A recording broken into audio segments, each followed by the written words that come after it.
안녕하세요. 효키랍니다. 2020년 4월 6일 한국경제TV 리뷰 방송 시작해볼게요. 자, 제가 바로 지난주 방송에서 이런 내용의 얘기를 한번 해봤어요. 금융당국에게 바란다라는 주제 내용으로 준비했는데, 그때 당시에 제가 삼성전자 30% 캡 적용 시점을 좀 연기를 해주셨으면 좋겠다. 이 방안을 좀 고민해 주셨으면 좋겠다. 라고 그런 멘트를 했는데, 지난주에 제가 월요일날 방송하고 나서 그 주에 바로 한국거래소가 이 규제를요, 연기가 아닌 폐지 검토를 하겠다라는 발표를 했습니다.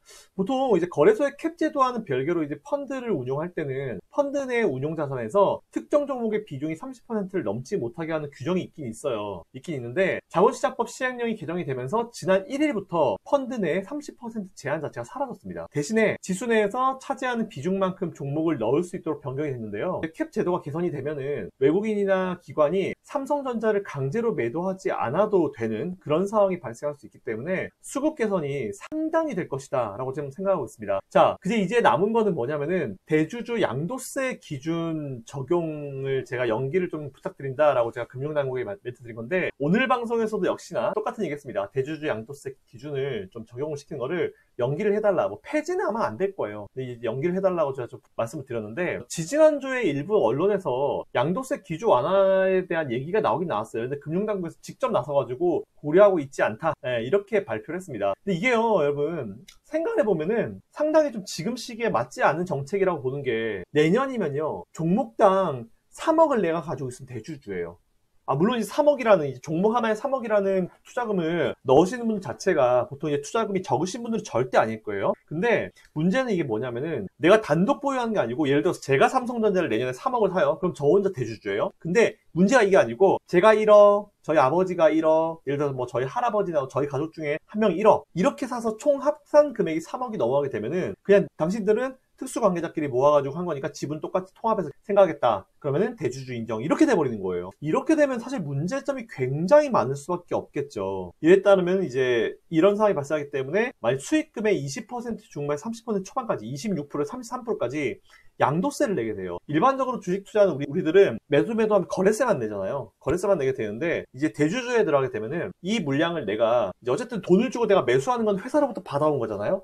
근데 이걸 내가 매도한 거는 내가 가진 물량을 다시 회사로 넘겨준다, 양도한다, 이렇게 하는 거예요. 그렇기 때문에 양도세를 부과받게 됩니다. 이게 좀 되게 말이 안 되는 게, 첫 번째 말이 안 되는 게, 단독 1인 보유도 아니고 온 가족 합산, 이거 진짜 말도 안 돼요. 거기다가 거래세까지 우리 내잖아요. 그러면은 주식 거래할 때 거래세와 양도세까지 같이 하면 이건 이중과세라고 보통 얘기를 하죠. 네, 그래서 이게 과연 적절한 조치인지 적절한 기준인지를 다시 한번 좀 판단해 주셨으면 좋겠다라고 제가 오늘 그런 의미로 방송에서 말씀드렸고, 물론 뭐 세금은 당연히 내야 됩니다, 여러분들. 분명히 우리는 그 세금을 내야 되는데, 제가 봤을 때는 이게 금융당국에서는 아마도 이게 좀 뭔가 불안정하다라는 걸 알고 있을 거예요. 근데 이게 아시겠지만 이 법 같은 경우도 이게 뭐 우리가 일반적으로 이제 민법과 형법은 아니잖아요. 근데 이게 또 세금 관련으로 넘어가게 되면은 또 다른 또 법에 적용을 받게 돼요. 그래서 이쪽 법에 따르면은 괜찮은데 이쪽 법에 따르면 문제가 됐다, 이렇게 나올 수가 있는 거거든요. 그렇기 때문에 이번에 이 이슈는 국세청이 이제 아무래도 세무당국이 금융당국을 넘어서 이제 세무당국까지 관계가 있는 거기 때문에 이 문제를 금융당국 단독적으로 혼자서 이제 발표할 수는 없을 겁니다. 분명히 세무당국과 같이 얘기해서 이제 해야 되는 부분인데, 최근에 보면은 우리 세무당국도 이제 이 코로나19로 인해서 지금 어쨌든 이제 세금 혜택 같은 부분을 직접적으로 주는 부분도 있긴, 제가 봤을 때 얘기를 해서 좀 잘하면 되지 않을까라고 생각이 들어요. 근데 이 3억 이상의 대주주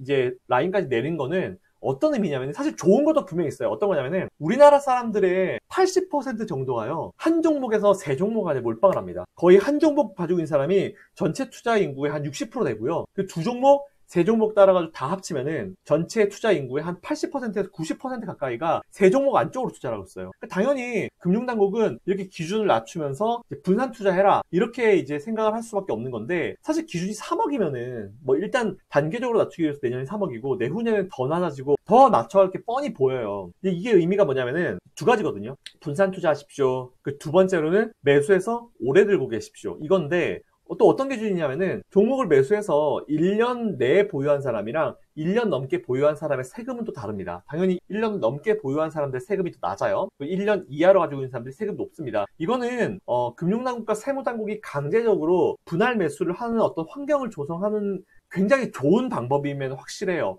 근데 제가 금융당국에 말씀드리는 것은 이거를 하지 말자가 아니고요. 하지 말자가 아니고 지금은 아닌 거예요. 지금은. 왜냐하면 지금 주식시장이 워낙 어려운 상황이고 완전 바닥을 치고 있는 상황이고 우리나라뿐만 아니고 전 세계가 지금 굉장히 어려운 상황이기 때문에 지금은 조금 풀어주는 게 맞다고 봅니다. 그리고 이번에 사실은 내년부터 이제 적용이 되는 이 기준법을 작년, 재작년에 이미 오래전에 계획을 했던 부분이에요. 근데 돌발 이슈가 나왔잖아요. 우한 폐렴, 코로나19라고 하는 돌발 이슈가 나왔기 때문에 적어도 한 주식시장이 좀 안정화되기까지 한 2, 3년 정도는 좀 어느 정도 좀 풀어주는 게 좋을 것 같다라고 저는 생각하고 있습니다. 자, 이 부분은 혹시나 제 유튜브, 구독자 수가 많지는 않지만 제 유튜브를 보시는 분, 그리고 오늘 한국경제TV를 보신 금융당국자 혹은 세무당국자가 계시면은 이거 한번 지금 좀 생각을 해주셨으면 좋겠어요. 물론 이제 돈 많이 풀어서 세금 많이 필요하고 돈 많이 필요한 건 알아요. 일단 그래도 지금은 뭔가 세금을 더 낼 수 있는 환경을 좀 만들어 주시는 게 참 좋을 것 같아요. 세금을 더 낼 수 있는 환경이 어떤 환경이냐? 많은 사람들이 돈을 더 벌 수 있는 환경이죠. 근데 지금은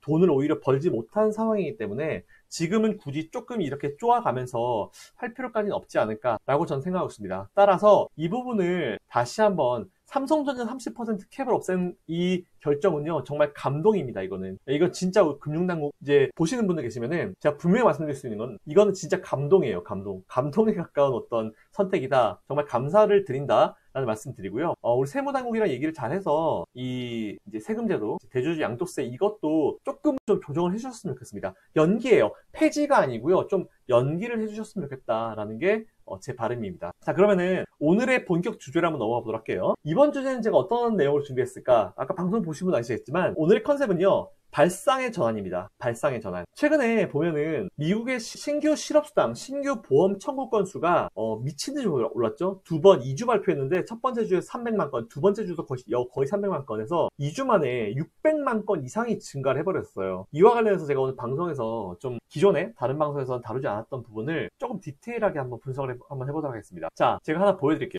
이게 뭐냐면은 seasonally claim 돼 있죠? 이게 뭐냐면 initial claims예요. 말 그대로 처음으로 이 신규 실업 보험 청구를 한 사람들의 수를 나타낸 그래프인데 점 그래프가 있고 선 그래프가 있죠. 선 그래프 같은 경우는 이 실업 청구 건수의 평균 에버리지고요. 점은 이제 위클리, 이 최근 1주간에 얼마나 많은 사람들이 이걸 갖다가 신청을 했냐 그걸 나타내는 수치고, 이건 initially 말 그대로 처음 이제 최초로 이제 청구한 사람의 그래프 보시면 될 것 같고요. 그 다음 거 이거는 insured unemployment, 말 그대로 신규 보험 청구 건수. 앞에는 처음인데 이거는 뭐 처음 한 살까지 다 포함해가지고 이제 나온 자료라 보시면 될 것 같아요. 보시면은 이게 누가 보더라도 그 전까지는 그냥 어느 정도 수치가 유지가 됐는데 갑자기 최근에 한 2, 3주 기간 동안에 확 늘었죠. 거의 수직으로 증가했는데 여기서 제가 좀 궁금한 게 생겼어요. 어떻게 궁금한 게 생겼냐? 그러면은 분명히 이렇게 급증을 했는데 이 급증한 이 신규 실업보험 청구 건수 이게 지역별로도 분명히 다를 거라는 생각이 드는 거예요. 그래서 제가 미국 노동부 홈페이지를 좀 뒤져봤어요. 근데 굳이 뒤질 것 없이 막 안을 뒤졌는데 알고 보니까 그 오른쪽 세로 카테고리 그쪽 아래쪽에 보니까 있더라고요. 일단은 제가 어떤 자료를 이제 봤는지 한번 여러분께 좀 소개해 드릴게요. 자, 이건데요. 이거 보시면 이제 Advanced State Claims에서 쭉 나와있지. Non-seasonally예요. Non-seasonally가 seasonally가 있는데 뭐냐면 이거 계절적 이제 요인으로 우리가 보통 계절 조정이라고 하죠. 예, 그래서 이제 계절 조정을 한 거를 seasonally, 그리고 계절 조정을 안 한 거를 not seasonally라고 표현을 하는데, 일단 저는 이제 not seasonally 자료를 봤습니다. 자료가 이밖에 없더라고요. 자, 보시면은 맨 위에 엘라바마부터 밑에 쭉 와이오밍까지 쫙 있는데 밑에 이제 토탈까지 나와 있고요. 여기서 제가 가장 보험 수당을 청구를 가장 많이 한 5개 지역을 한번 봤는데 여기 5개 지역입니다. 맨 위에 캘리포니아, 그리고 미시건, 뉴욕, 펜실베니아, 그리고 텍사스주 이렇게 쭉 나와 있고요. 보시면은 맨 위에 캘리포니아 주가 사실은 이제 인구도 되게 많죠. 캘리포니아 주 안에 되게 많은 도시들 있잖아요. 이거 다 주예요, 여러분들. 주별로 나타낸 건데 맨 위에 캘리포니아 주, 그래서 미시건 주, 뉴욕 시티가 아니고 뉴욕 주예요. 그리고 펜실베니아, 그리고 텍사스 주까지. 보시면은 대부분의 이 주들이 일단 인구수가 굉장히 많은 곳이에요. 주도 보면 크기별로 인구별로 다 나눠져 있잖아요.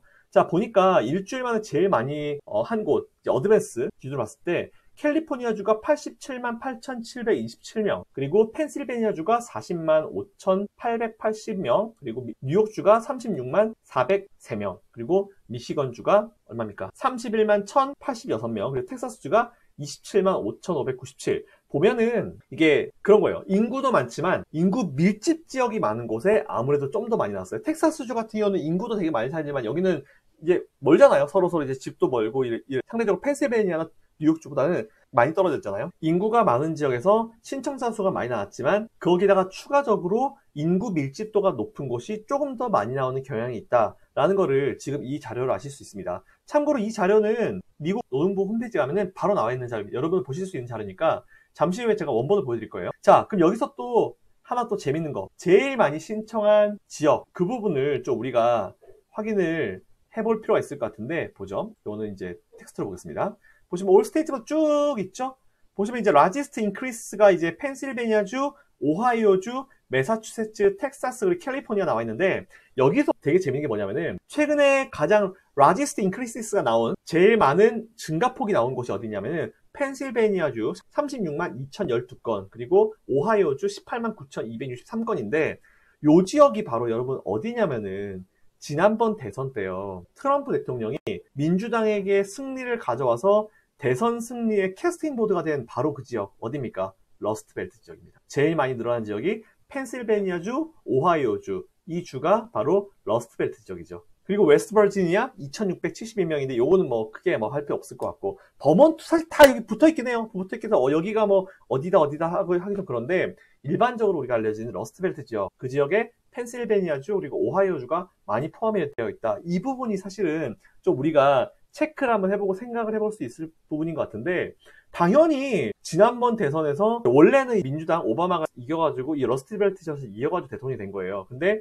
이제 힐러리가 사실 러스트벨트 지역을 잡지를 못했죠. 잡지를 못하고, 사실 러스트벨트 지역에서는 힐러리에 대한 반감이 좀 많이 컸고, 그리고 트럼프 대통령은 사업가기 때문에 뭔가 해줄 것이다라는 기대감을 가지고 이 지역에서 이제 승리를 해서 결국은 이제 대선에서 승리를 했는데, 그렇게 치면은 사실 이제 러스트벨트 지역은 제가 지난번에도 한번 말씀드렸지만 일반적인 표현으로 스윙 스테이트라는 표현이 있어요. 스윙 스테이트 뭐냐면은 말 그대로 스윙, 우리가 이제 보통 근에 왔다 갔다 이제 오르락 내리락하는 그런 스윙, SWING, 그건데 이 지역은요 정치적인 성향이 뚜렷하지 않습니다. 그래서 보통 이제 스윙 스테이트라는 표현을 쓰는데, 정치적인 성향이 뚜렷한 어떤 뉴욕주 같은 이런 데는 그냥 민주당 때려버리잖아요. 그리고 뭐 중부의 어디, 뭐 서부의 어디, 어느 지역은 뭐 트럼프 텃밭, 우리가 일반적으로 우리나라 표현으로 텃밭이라는 표현을 쓰죠. 이런 부분들이 있는데, 이 러스트벨트 지역 같은 경우는 이런 정치적 성향 자체가 없어요. 그래서 중요한 게 뭐냐면 본인들한테 뭔가 좋은 정책을 얘기해주고 본인들의 삶을 좀 윤택하게 해주는 그런 대통령을 찍습니다. 네, 그렇기 때문에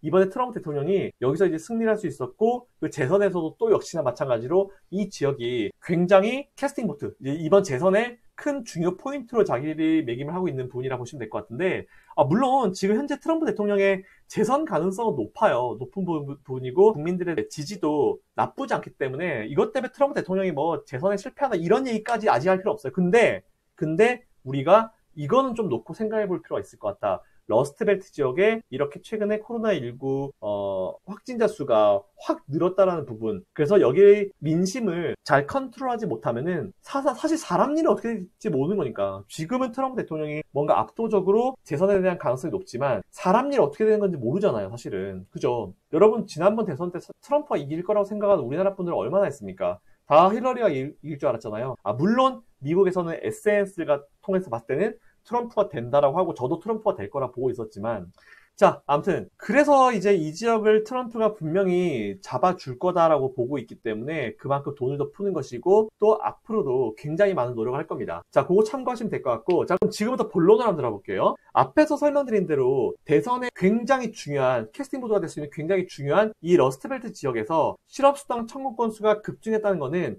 이 지역의 민심이 바뀌는 것까지는 아니지만 그래도 충분히 좀 변화가 올 수 있겠다, 변화가 올 수도 있겠다라는 그런 생각을 안 할 수가 없을 거예요. 그렇게 되면은 당연히 트럼프 대통령은 이 지역의 모든 지역 민심을 위해서 모든 수단을 동원할 겁니다. 그로 인해서 앞으로 무제한 부양책까지 시행하면서 지역 민심 살리기를 하고 있다라고 좀 보셔도 과언이 아닐 것 같은데, 자, 그러면 일반적으로 우리는요 실업수당 청구 건수가 늘었다, 그래서 고용지표가 안 좋아졌다, 여기까지만 딱 얘기를 하고 넘어가는 사람들 대부분인데, 여기서요 이제 역으로 이걸 좀 생각해 볼 필요가 좀 있을 것 같아요. 만약 이 지역에서 실업수당 청구 건수가 눈에 띄게 줄어들었다, 이건 과연 어떤 거를 의미할까요? 바로 두 가지를 의미할 겁니다. 첫 번째, 코로나19의 확산 속도가 확실히 줄어들었고 추세 전환이 발생했구나. 왜냐하면은 실업수당 청구 건수가 줄어들게 되면은 아무래도 일자리로 복귀한 사람들이 많아지고 있다는 거잖아요. 최근에 보면은 제가 잠시 후에 좀 자료를 보여드리겠지만 실업수당 청구 건수를 할 수 있는 기준이 있어요. 근데 최근에는 좀 그 기준이 좀 많이 완화가 돼서 이제 발표를 했거든요. 그건 제가 잠시 후에 보여드릴게요. 자, 그리고 두 번째가 뭐냐. 미국 정부의 부양책이 약발이 시작되었다라고 여러분들이 좀 생각할 수 있을 것 같아요. 그러면은 이번 주 목요일 날도 발표되죠? 신규 실업수당 청구 건수가 과연 어떻게 나올 것인가를 보면서 우리가 투자의 강약을 좀 조절하면 될 것 같습니다. 마치 제가 얼마 전까지 우리나라의 신용융자 잔고를 보면서 시장을 판단을 했었던 것처럼 말이죠. 자, 그러면 우리 이 원본 자료를 좀 볼게요. 자, 이 자료를 여러분들이 보실 수 있을 거예요. 이 자료는 참고로 2020년 4월 2일 미국의 노동부에서 이제 발표한 그 자료를 보시면 될 것 같고요. 제가 앞에서 보여드렸던 이 그래프들이 여기 다 있어요. 시저널리 이 자료와 그 자료고요. 그 두 번째 페이지로 쭉 넘어가 보게 되면은 이거는 이제 인슈런스 언임플로이먼트 쭉 나와 있고 요것도 여러분들 보시면 돼요. 뭐 not seasonally, 위엔 seasonally, 밑에는 not seasonally 쭉 나와 있는 자료고 제가 여기서 이제 본 거 largest increases 보시면 이 펜실베니아주 그리고 오하이오주가 많이 늘었다라는 부분 여러분 체크하시면 될 수 있는 부분이고요. 요것도 이제 쭉 보시면 될 것 같고 이제 실업률이나 뭐 그런 부분들 보시면 이제 쭉 이런 거 자료들 확인하실 수 있고요. 그리고 요거는 제가 아까 보여드렸던 각 주별로 이제 어드밴스 스테이트 관련 쭉 자료 보시면 될 것 같고 아래쪽에 조금 내려보시면은 각 주별로 이제 그 커멘트를 달아놨어요. 보시면 이제 PA, 오하이오 쭉 밑에 있죠? 주 있는데 보시면은 여기에 이제 서플라이 커멘트를 보시면은 이제 due to COVID-19, due to COVID-19 이런 게 쭉쭉 붙어 있죠. 이게 뭐냐면은 이렇게 신규 실업수당, 신규 보험 청구 건수가 이렇게 늘어나게 됐었던 거에 대해서 이제 추가적으로 이제 수요 커멘트를 다는 거죠. 서플라이 커멘트를 다는 건데 요거 내용을 보시면은 꽤나 많은 지역이 COVID-19, due to COVID-19이 꽤나 많아요. 그죠? 꽤나 많죠? 네, 이번에 이제 신규 실업수당 청구 건수가 특히 갑자기 증가하게 된 이유는 COVID-19, 우한 폐렴이 원인이 되었을 가능성이 높다라는 부분입니다. 자, 노동부 홈페이지에 보시면은 이번에 신규 실업보험 청구 건수가 늘어났는데 조금 이제 요건을 살짝은 완화시킨 게 어떤 부분이 있었냐면은 이번에 업체를 운영하는 사장님들도 많이 어려운 상황이기 때문에 잠깐 좀 쉬자 이런 경우가 되게 많잖아요. 근데 그 직원이 싫어서 내보낸 건 아니죠. 그죠? 이 상황 때문에 어쩔 수 없이 내보낸 거라서 꽤나 많은 사람들이 야, 너 그대로 고용은 유지할 건데 그냥 상황이 좀 좋아지면 그때 다시 하자 이렇게 하는 사람들이 되게 많아요. 그렇기 때문에 이번에 조건 중에 뭐냐면은 원래는 그냥 너 나가라 이건데 이번에 조금 완화가 된 거는 코비드-19 때문에 어쩔 수 없이 이런 케이스로 잠깐 이제 실업 상태에 들어가는 사람들까지도 포함을 해서 청구를 할 수 있게 좀 많이 완화를 했습니다. 그 부분이 좀 중요한 것 같아요. 이게 여러분들 여기서 우리가 알 수 있는 게 뭐냐면은 기존의 실업수당, 실업보험 청구랑은 완전히 다른 게 기존 거는 말 그대로 그냥 정말로 이제 그 파이어 당한 거예요. 정말 그것처럼 잘린 게 아니고요. 코비드-19, due to 코비드-19 때문에 잠깐 이제 가게 문을 닫으면서 우리 좀 이제 좀 며칠 좀 쉬었다 하자. 너 다시 와 나중에 하면서 이런 사람들이 많고 그런 사람들까지 포함해서 신규 보험을 청구할 수 있도록 노동부에서 좀 풀어줬기 때문에 사실은 그 영향이 좀 큽니다. 그 얘기는 무슨 얘기냐? 만일 코비드-19이 안정화되면은 실업수당 청구 건수가 갑자기 확 줄어들 수 있어요. 왜냐면 다들 원래 새로운 잡을 구해야 되는 게 아니기 때문에 원래 돌아가면 되는 거예요. 맞죠? 그래서 신규 실업수당, 신규 보험 청구 건수가 갑자기 확 줄어들 수 있습니다. 확 줄어들고 거기다가 또 갑자기 실업률 자체도 확 떨어질 수가 있어요. 그래서 너무 이 데이터들을 지금 하나하나 디테일하게 여러분들이 생각해서 보실 필요는 없다라고 저는 의견을 좀 드리고 싶어요. 자, 그러면은 결론적으로 앞에서 했던 얘기를 정리 한번 해볼게요. 우선은 실업수당 청구 건수가 최근에 엄청나게 크게 급증을 했는데 이 그래프는 급증을 한 것처럼 급락을 해서 내려올 수 있다. 왜냐하면은 미국 노동부에서 원래 하던 청구를 할 수 있는 그런 이제 기준보다 많이 완화를 했고 다시 정상화되면은 그 가게도 문을 열 것이고 그 사장 입장에서도 솔직히 일 잘하는 직원들 굳이 자를 필요 없잖아요. 그죠? 그렇기 때문에 그 직원들 다시 부를 거예요. 그럼 어느 순간 갑자기 신규 실업수당, 신규 보험 청구 건수가 확 줄어들 것이고 실업률도 확 줄어들 겁니다. 이건 말 그대로 돌발 악재니까. 아시겠죠? 주식 투자하시는 분들은 앞에서 말씀드린 대로 신규 실업수당 청구 건수가 확 줄어들기 시작하면은 그때가 진짜 바닥이다 라고 보시면 될 것 같아요. 자, 두 가지만 없어지면 됩니다. 두 가지만. 첫 번째가 미국의 실업수당 청구 건수를 베이스로 코비드-19의 확산 추세가 줄어들면 된다. 두 번째 뭡니까? 바로 이번 주 목요일 날 오펙 플러스가 진행 예정 중인 유가 관련해가지고 긴급회의, 화상회의, 그죠? 유가 관련 치킨 게임이 사우디와 러시아 그리고 중간에 껴있는 미국 세 국가 간의 유가 관련 치킨 게임이 끝나게 되면은 주식시장은 빠르게 원상복귀 될 거예요. 최근에 조정을 많이 줬죠. 근데 그 상태에서 돈을 엄청 풀었잖아요. 하나 분명히 말씀드릴게요. 제가 지금 이번 주에 영상을 해서 올려드릴 건데 역사적으로 돈을 풀었을 때 지수가 망가진 적은 없습니다. 단기간 내에 돈으로라도 항상 지수를 끌어올렸다라는 부분 여러분들 생각하시면 될 것 같아요. 이 자료를 보실 수 있는 링크를 제가 올려드릴게요. 유튜브에다가 제가 이제 링크를 올려드릴 테니까 혹시 한번 참고해 보실 분들은 참고해 보시면 될 것 같습니다. 자, 이상 효키라였습니다. 행복한 한 주 되시고요. 감사합니다.